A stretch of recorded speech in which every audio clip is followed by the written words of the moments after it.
Sekitar 15 rudal balistik diluncurkan dari Iran ke Israel dalam beberapa gelombang serangan.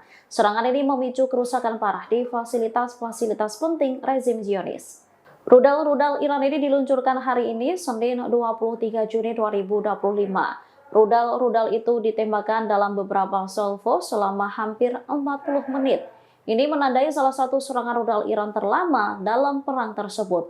Dikutip dari Al-Mayadin, gelombang serangan pertama Iran menyasar wilayah utara Palestina yang diduduki.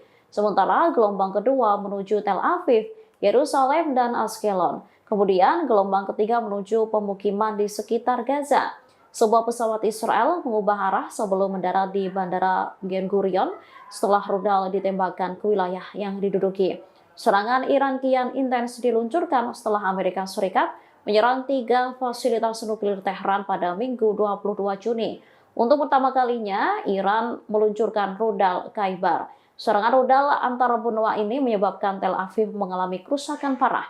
Bangunan dilaporkan hancur, sementara banyak orang yang terluka bahkan tewas.